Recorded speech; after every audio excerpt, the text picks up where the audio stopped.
అంటే ఇండస్ట్రీకి రావడానికి ఇంత గ్యాప్ ఎస్, బికాజ్ ఏంటంటే సెలబ్రిటీ చైల్డ్గా ఈజీ ఇండస్ట్రీలోకి రావడం, చైల్డ్ ఆర్టిస్ట్గా కాడి నుంచి కావచ్చు. సో ఈజీగా క్యారెక్టర్స్ తెచ్చుకోవడం ఈజీ. బట్ వై మీరు ఇంత లేట్ చేశారు? సో బేసిక్లీ చాలా వచ్చాయి ముందు నుంచి.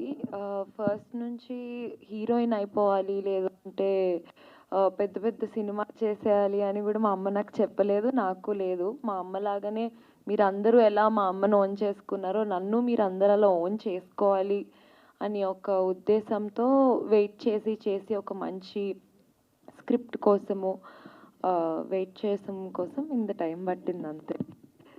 All the very best. Surekha గారు,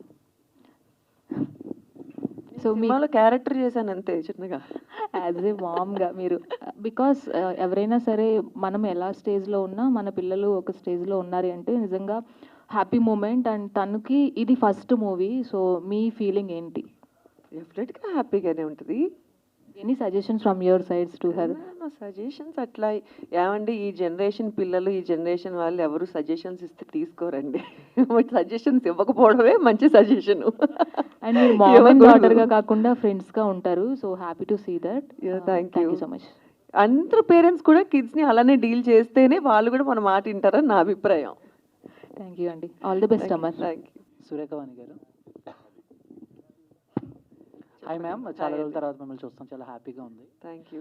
సో అంటే సినిమా గురించి కాదు, ఒక క్వశ్చన్ ఏంటంటే, సో బేసిక్గా మూవీలో చేస్తున్న చాలామంది ఆర్టిస్టులు కానీ యాంకర్లు కానీ ఎవరైతే ఉన్నారో వాళ్ళకు ఒక సోషల్ లైఫ్ అనేది ఒకటి ఉంటుంది.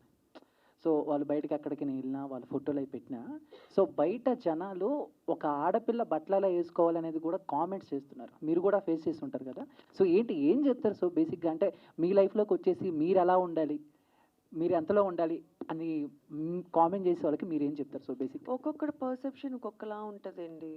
ఇప్పుడు ఇక్కడ ఉన్న అన్ని బుర్రలు ఒకలాగే ఆలోచించలేం కదా. వాడేదో అలా ఆలోచించుకున్నాడు, వాడు అట్లా రాసుకుంటున్నాడు, అది వాడి పర్సెప్షను. అది మనం ఎంతవరకు తీసుకోవాలన్నది మన మైండ్కి ఉండాలి. డెఫినెట్గా ఒకసారి చదువుకుంటూ ఫస్ట్ ఒకసారి ఎప్పుడో చెప్పి ఇలాగే ఇదివరకు కామెంట్ చూస్తే మేమిద్దరము రియాక్ట్ అయ్యి దానికి కామెంట్ చేసి ఇట్లా చేసేవాళ్ళం. తర్వాత చూసి నవ్వుకోవడం స్టార్ట్ చేసాం. సో అసలు దాని తర్వాత మాట్లాడుకోవడం మానేసాం. అంతే అంతే. అంటే మీరు ఎప్పటి నుంచో ఇండస్ట్రీలో ఉన్నారు. సో ఒక ఆడపిల్ల ఇండస్ట్రీలో సర్వే అవ్వాలంటే చాలా కష్టాలు పడాలి, చాలా ఫేస్ చేయాలి. సో అలాంటిది మీ అమ్మని హీరోయిన్గా చేయటం ఎంతవరకు అది రిస్క్ అనుకోవాలా, లేకపోతే మీకు ఆల్రెడీ సర్కిల్ ఉంది కాబట్టి ఒక వే అనేది? అంటే ఫస్ట్ ఆఫ్ ఆల్ బేసిక్గా మీరు అన్నట్టు ఆడపిల్ల సర్వైవ్ అవ్వాలంటే కష్టపడాలి అన్నారు కదా. భగవంతుడి దయ వల్ల నేను ఏ రోజు టీవీ ఇండస్ట్రీలో కానీ సినిమా ఇండస్ట్రీలోని కష్టపడలేదండి. బికాస్ ఐ కేమ్ ఫ్రమ్ అంటే ఐ మీన్ కొన్ని ప్రాబ్లమ్స్ అదే చెప్తున్నా. టీవీలో ఉన్నప్పుడు మా ఆయనే డైరెక్టర్ కాబట్టి నేను చేసే ప్రోగ్రామ్స్కి I was queen there. And cinema నేను చేస్తున్నప్పుడు సినిమాకు కూడా నన్ను వరించి నేను సినిమాలోకి తీసుకున్నాను కాబట్టి నాకు ఆ రెస్పెక్ట్ ఎప్పుడు ఇచ్చారు. సో ఇప్పుడు జనరేషన్ అట్లా లేదండి, అందరూ ఎడ్యుకేటెడ్ అయిపోయారు, అందరూ హీరోయిన్స్, హీరోస్, డైరెక్టర్స్ అందరూ. సో ఎవరిని తక్కువగా ఎవరు చూడట్లేదు, అందరికీ ఆ రెస్పెక్ట్ ఇచ్చే చూస్తున్నారని నేను అనుకుంటున్నా. ఒకప్పుడు ఫీల్డ్ వేరేమో నాకు తెలియదు, కానీ ఇప్పుడైతే అట్లా లేదు. తను కొంచెం పెట్టుకుంటుంది, తన పాకెట్ మనీ కోసం, తన షాపింగ్ కోసం పెట్టుకుంటుంది, మిగిలినవంతా నాకే పంపిస్తుంది. అండ్ ఇందాక చందు అడిగిన క్వశ్చన్కి అవి లక్షల్లో కాదు, వేలల్లోనే. అదే చెప్పా, అది కూడా వేలల్లోనే.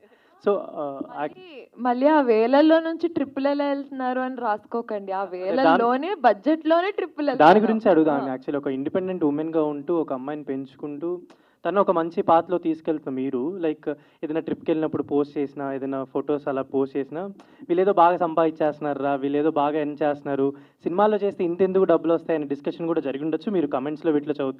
సో అలాంటి వాళ్ళకి మీరు ఏమైనా any answer to them are?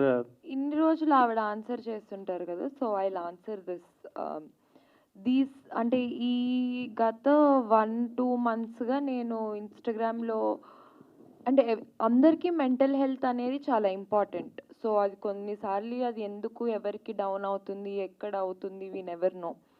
And everybody అందరికీ చిన్న ఎస్కేప్ అన్నది కావాలి, ఆ పాజ్ బటన్ మన వర్క్ స్పేస్ నుంచి. సో ఇప్పుడు ఒక మిడిల్ క్లాస్ వాళ్ళకి ఇన్కమ్ ఒక 60,000 రూపీస్ అయినా వాళ్ళు సేవ్ చేసుకొని 10,000 రూపాయలు ట్రిప్ వెళ్ళి రావచ్చు.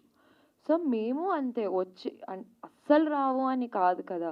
సో ఇది వరకు ఆవిడ ఒక్కటే చెయ్యి అయింది, ఇప్పుడు మా ఇద్దరిది అయింది. సో మా ఇద్దరు చేతులు కలిసి మా ఇద్దరితో మేమిద్దరమే వెళ్తున్నాము.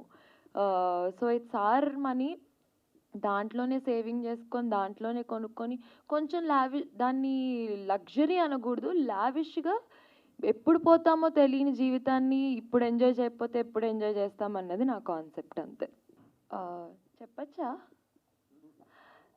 స్టోరీ చెప్పను? దీనిలో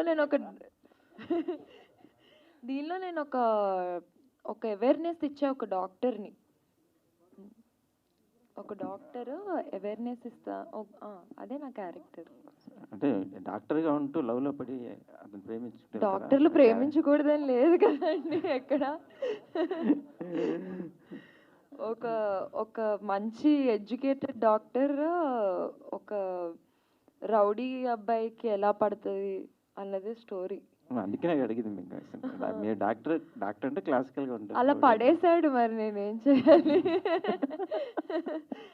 చాలా టార్చర్ పెట్టాడు సినిమాలో. Okay okay. మీ కళ నెరవేరిందా? మీ ఫీలింగ్స్ ఏంటి? కళ ఇంకా నెరవేరలేదు. నాకు ఎప్పుడు హీరోయిన్ కంటే కూడా వరలక్ష్మి శరత్ కుమార్ గారు లాగా బాలయ్య గారి పక్కన ఒక అలాంటి పవర్ఫుల్ రోల్స్ చేయాలి అని నా కోరిక. ఆ రోజు నా కళ నెరవేరుతుంది, ఈ రోజు కాదు. ఇది చిన్న కళ, అది ఇంకా చాలా పెద్ద కళ. బట్ ఇది జస్ట్ ఒక చిన్న మెట్టు. అసలే మూర్తి గారు టైటిల్ రివీల్ చేశారు. సక్సెస్ మీ సినిమా సక్సెస్ కోసమని నేను స్పెషల్ పూజలు చేస్తారా? అప్పుడు అందరూ మీతోనే టైటిల్ రివీల్ చేయించుకుంటారేమో మూర్తి గారు. అదే కదా. సినిమాలు ఆడుతుంటే ఇండస్ట్రీ బాగుంటుంది, టెక్నీషియన్స్ ఉంటారు, ఆర్టిస్టుల లైఫ్ వస్తుంది, మా జర్నలిస్టులు అందరూ కూడా ఫీడ్బ్యాక్ ఉంటుంది, మంచిగా హ్యాపీగా ఉంటాం కదా అందరం. టోటల్గా ఇండస్ట్రీతో షేర్ అయి ఉన్నవాళ్ళం మేము కూడా. సో సురేఖ గారు చెప్పండి మూర్తి గారు. కెరీర్ పరంగా అప్ అండ్ డౌన్స్ అన్నీ చూసేశారు. ఇప్పుడు కెరీర్ పరంగా అప్ అండ్ డౌన్స్ అన్నీ చూశారు. ఫస్ట్ ఏమన్నారు? కెరీర్ కెరీర్ పరంగానా? అప్ అండ్ డౌన్స్ అన్నీ చూసేశారు. అవును. సో మీ అమ్మాయి హీరోయిన్గా ఎంటర్ అయింది. ఓకే. సో మీరేం గైడెన్స్ ఇస్తే మనం పాటించాలి అవి కూడా చెప్పేశారు మీరు. అవును.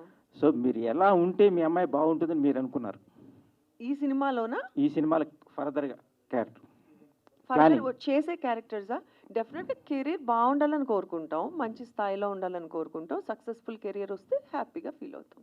అంటే ఏ ఉద్దేశం అంటే ఎటువంటి క్యారెక్టర్స్ చేస్తే అమ్మాయికి లైఫ్ ఏ వస్తుంది? ఆర్టిస్ట్ అన్నాక ఏ క్యారెక్టర్ అన్నా చేయగలగాలి కదా మూర్తి గారు, అంతే.